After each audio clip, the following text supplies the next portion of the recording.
right? So I'm just taking us away from the mooring we had here at, I think it's called Hay Park. Probably pronouncing that wrong. There's an H, there's an A, there's an I, there's a G, there's an H. Could be pronounced with an L for all I know. Anyway,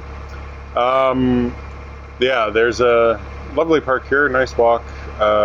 Took George up to the old manor house, which is now a hotel, where there is a small little micro railway, although that is currently not running.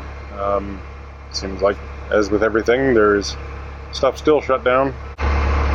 Joe has booked quite a bit ahead to the actual top of the flight at Wigan, and that's where I'm moving to now.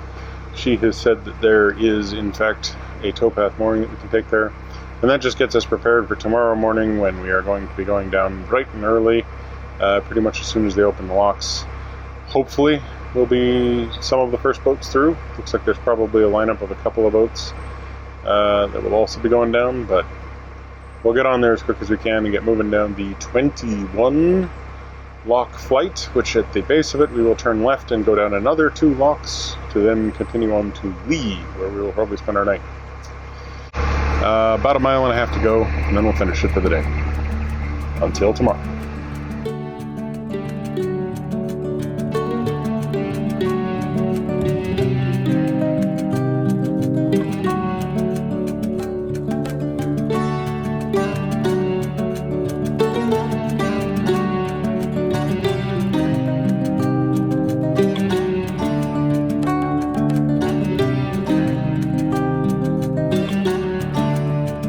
I had thought we'd take tends to have a concrete shelf underneath it, so we pull onto the water point to make use of the tap while we try to decide what to do next. After filling our tank, it started to get dark, and seeing as we're planning to leave first thing in the morning and no boats are likely to want to use the tap for the rest of the day, we decide to stay put overnight.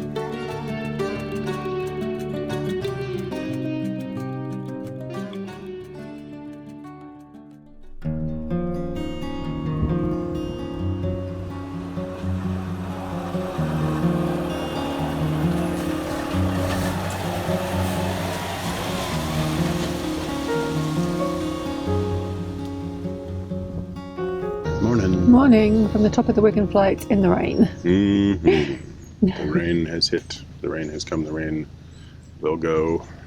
But that's about all there is to the rain.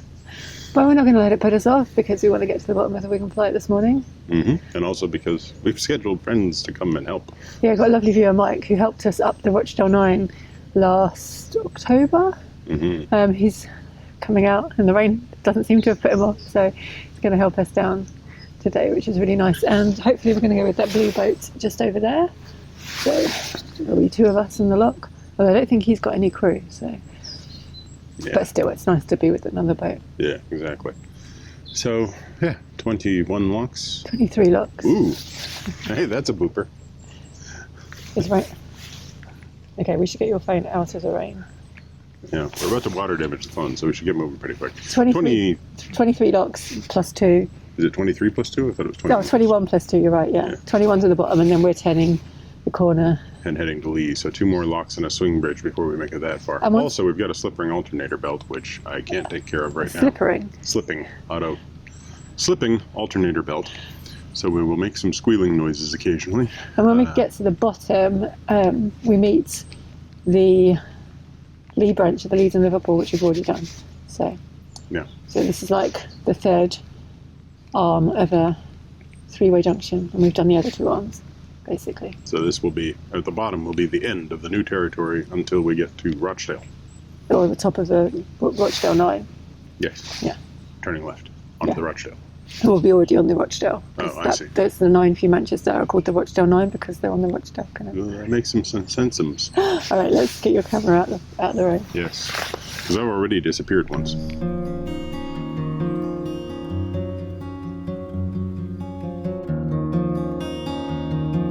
The Wigan flight is locked overnight, and so we can't set off until the CRT arrive to take off the padlock on the top lock.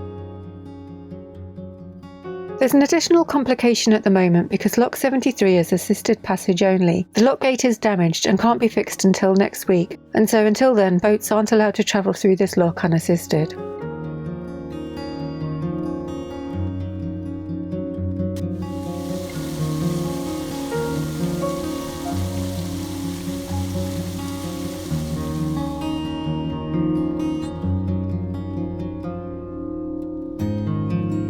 As we set off, the heavens really open, and so I don't end up filming much for the first 7 locks. We have a volunteer lockkeeper turn up, and our friends Mike and Elle also arrived to give us a hand.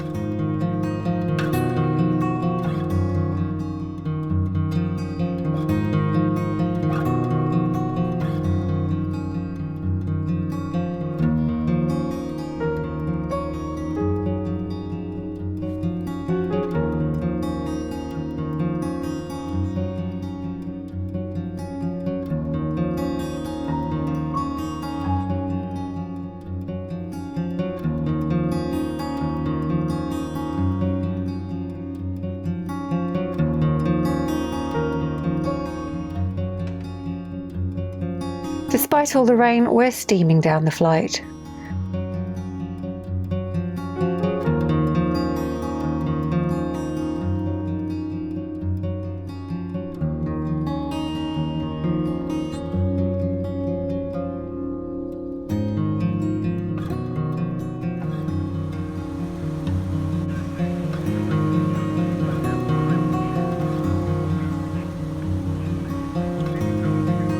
George is being his usual stoic self, waiting patiently at each lock. There's a lot of water coming round the bywashes today, as well as a lot falling from the sky. We're in lock 72, and the CRT staff are preparing the next lock for us because that's the one we're not allowed to touch. When the boat reaches the bottom of the lock, we're told there's a problem, and we need to turn around. We're almost halfway through the flight now, so this is the worst news. We raise the boats back up to the pound above and decide to go and find out what the problem is before we turn around.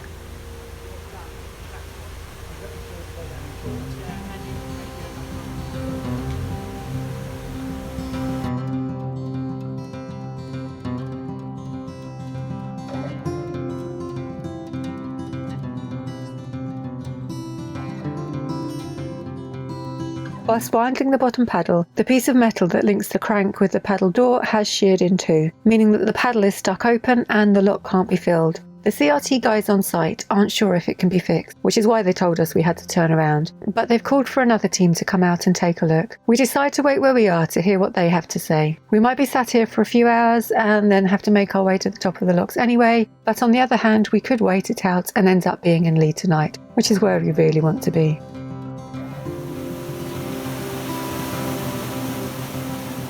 After about an hour, the reinforcements show up and the solution is discussed. Both the pound above the lock and the one below the lock need to be fully drained to make it safe for someone to climb down into the chamber and try to manually close the paddle. This would then allow the lock to be filled and we can travel through using the offside paddle only, which incidentally is the one that has the faulty gate in the first place.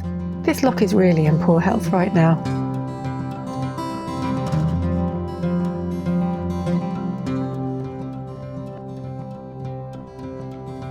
It takes a good hour or so to drain the pounds. As you saw earlier, there's a lot of water coming round the bywashes, so they're never going to be fully empty.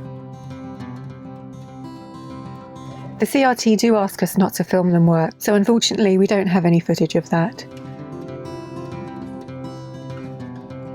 The guy who ventures down into the lock manages to unhook the broken paddle arm from the paddle and eventually gets the opening sealed. We're incredibly impressed and very grateful for everyone's efforts. Now we just need to wait for another hour or so while the 2 pounds are filled back up.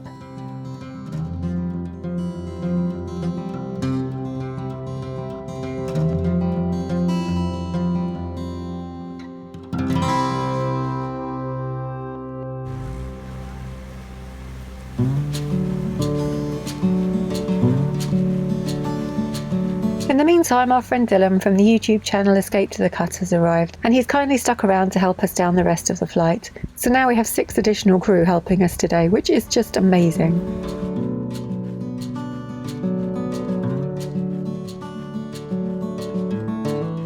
After a 3-hour delay, we're back in lock 72, and this time we actually get to leave it.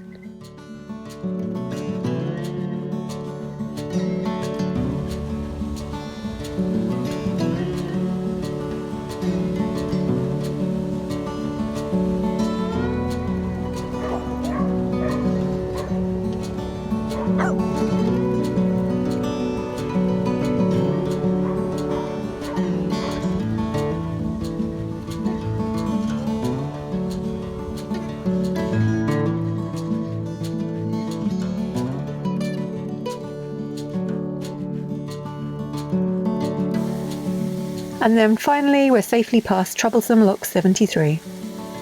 What's more, the rain has stopped and the sun is trying to come out.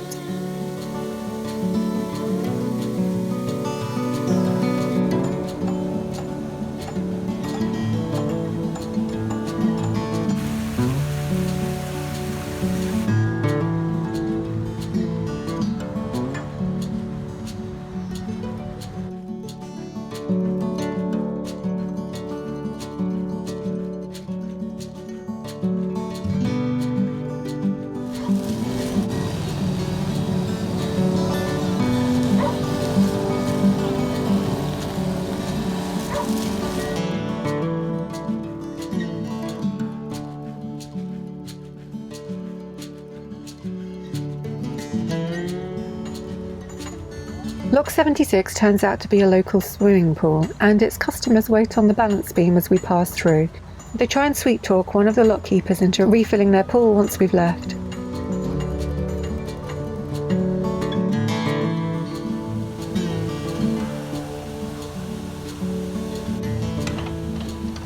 We have so much help today. I don't think I end up winding another paddle or swinging another gate on the whole flight.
This gate has a very short balance beam because of its proximity to the bridge, and so this mechanism has been added so the gate can be opened and closed by turning this handle as Mike is demonstrating.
Dylan actually has his own brand of dog food, which he sells online and via his pet shop. We ordered a couple of bags for George, and he's kindly delivering it directly to our boat in Lock 85.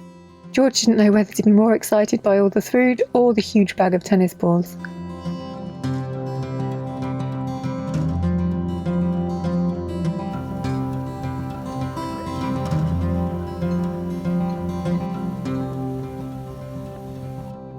That was the bottom lock, and we say goodbye to the wonderful volunteers here.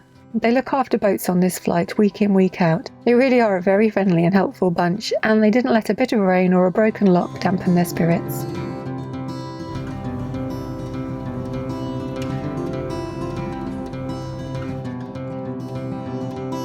At Wigan Junction, we turn left onto the lee branch of the Leeds and Liverpool Canal, and now we have a bit of a race on our hands, which is never a good idea in a narrowboat. We've got 2 more locks to do, and then we need to get to Plank Lane Lift Bridge by 4:30, or we'll be stuck until 6, as it closes every day for rush hour traffic. We have just over an hour and a half to get there.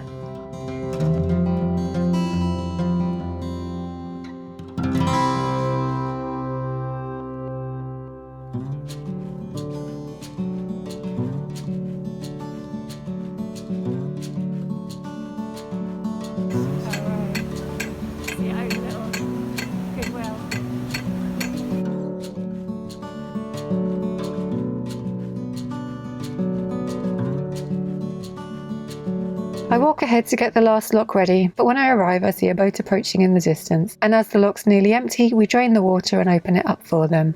They drive straight in and are pretty pleased to have the help.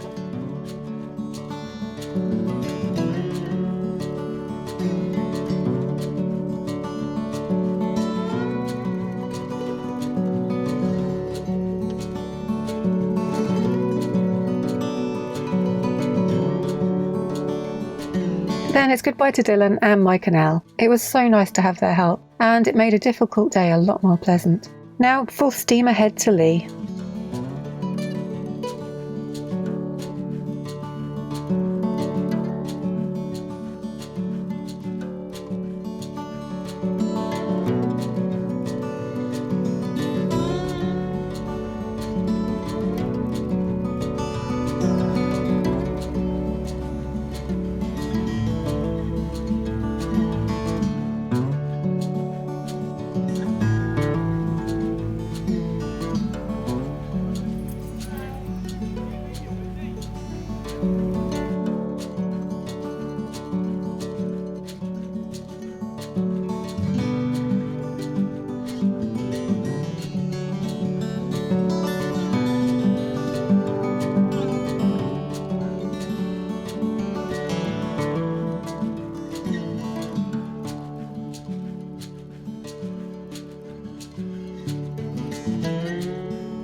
As we finally approach the bridge, it's bang on 4:30, and it looks like we've missed the opportunity to pass. But then as we round the last bend, we spot that the bridge is actually open, and there's a boat passing through, and they kindly hold the bridge for us too. What good luck that was.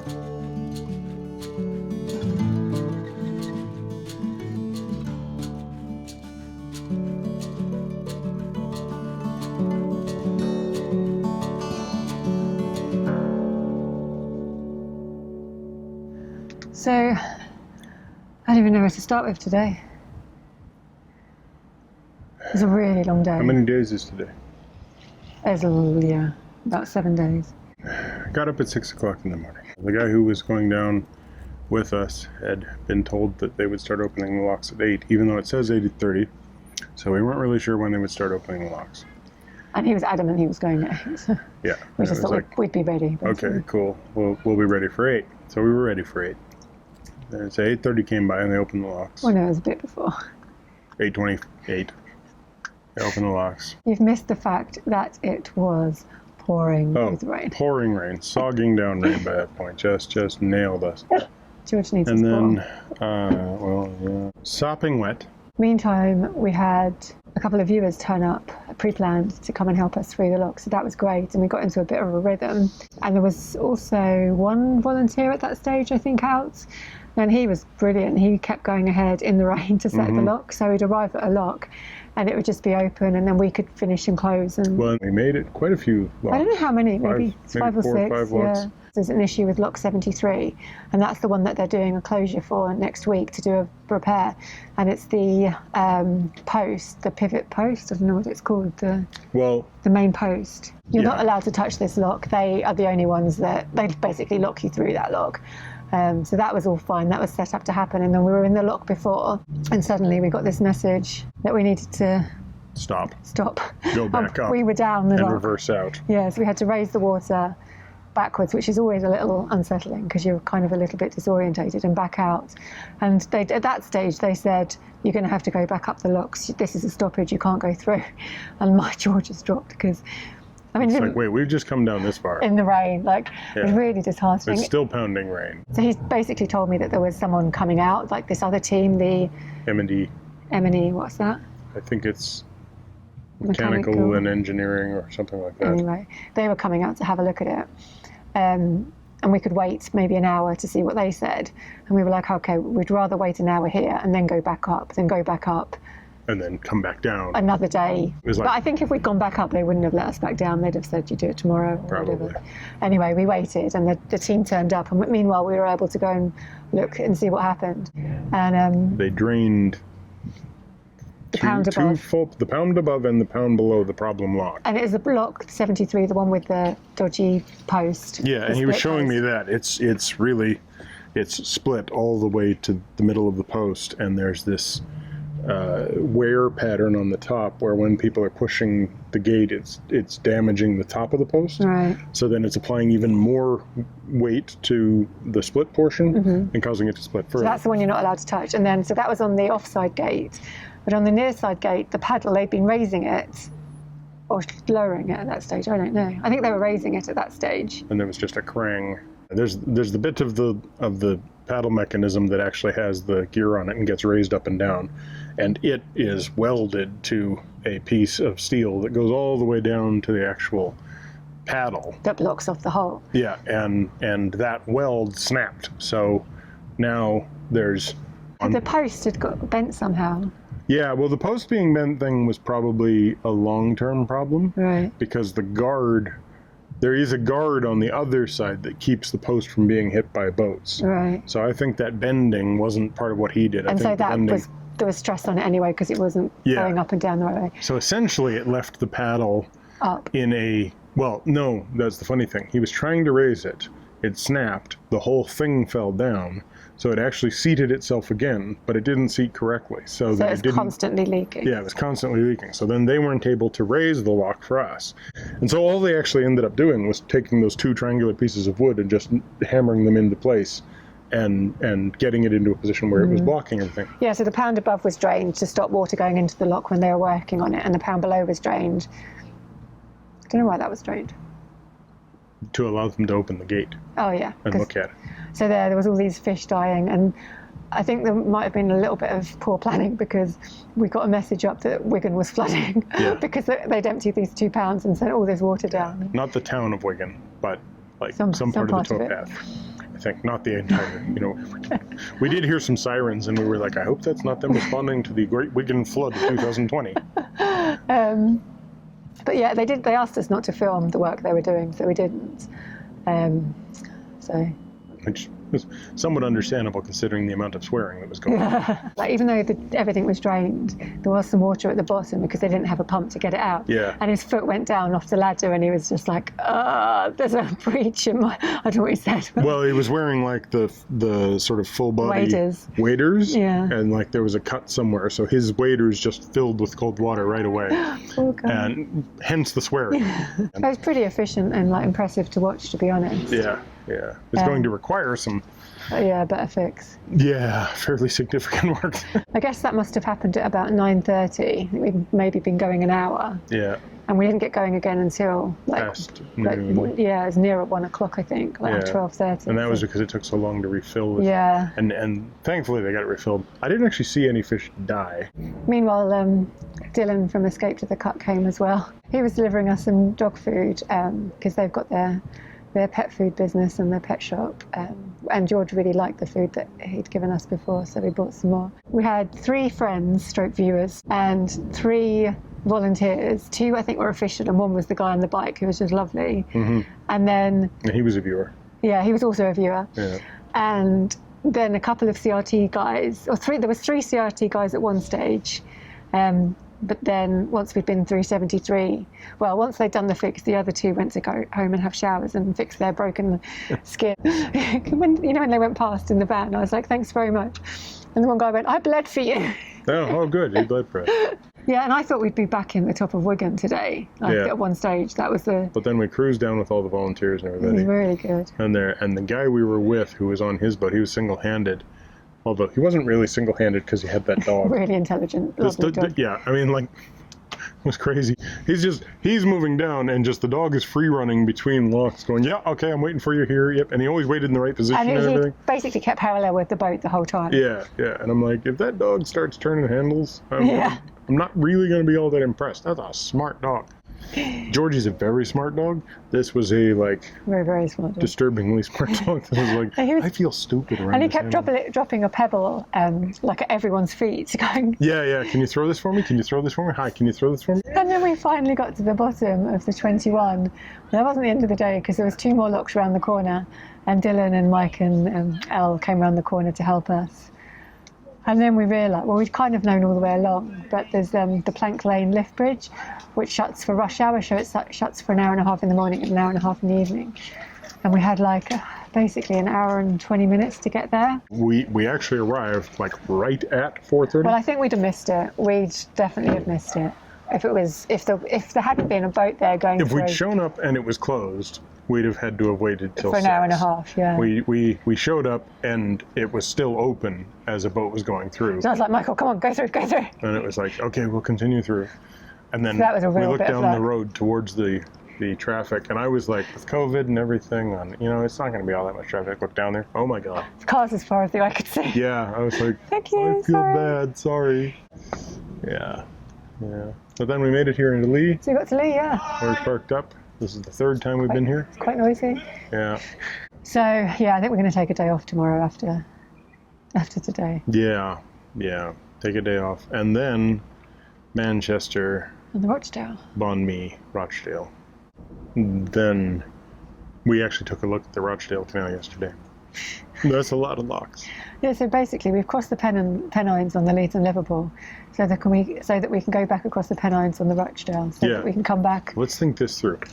We couldn't make it over to Leeds and Liverpool, so we went back to the Manchester, went up the Huddersfield, crossed the Pennines, did the Standage Tunnel, put ourselves over in Yorkshire Way, spent the entire winter over there, Leeds and Liverpool back across the Pennines. Now we're coming down again to Manchester to go up the Rochdale across the Pennines, to turn around, go up the Huddersfield, back to Standage Tunnel, crossing the Pennines, and down again. That's the only way back. If you do the Rochdale, you can't carry on because that figure of 3 lock is still out. Yeah, so it's the only option. So it's a good job that we knocked out that lock. Last year. We did knock out that lock. The weather knocked out. We ticked off that lock. Like a month before it got put out of action for a year. Otherwise, don't blame me for knocking out the lock. I didn't do that. But yeah, so just the one today. No, it's just crazy to think that 4 times across the highest points that you can do twice through the Standage Tunnel. We're seeing the Standage Tunnel from both directions. Yeah, but I'm glad we're doing that means twice. You and George are walking the Standage Tunnel both ways. All of this to get to the Peak Forest. And the Macclesfield. Yeah. And then that's this side of the country done. Mm-hmm. Assuming nothing else goes wrong. Thanks for watching. Give us a thumbs up, comment down below, subscribe if you haven't already, including to Minimalist Maximal Velocity for time lapses of our earlier journeys, which will eventually catch up to us. And then you'll see a time lapse of today. Yes, and if you want to make sure you get that, click that bell so you get notifications.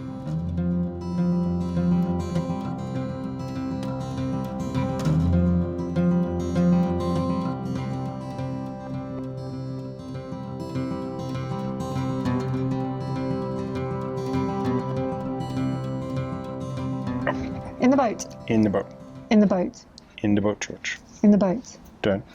In the boat. There you go. Or there. Okay. Good dog.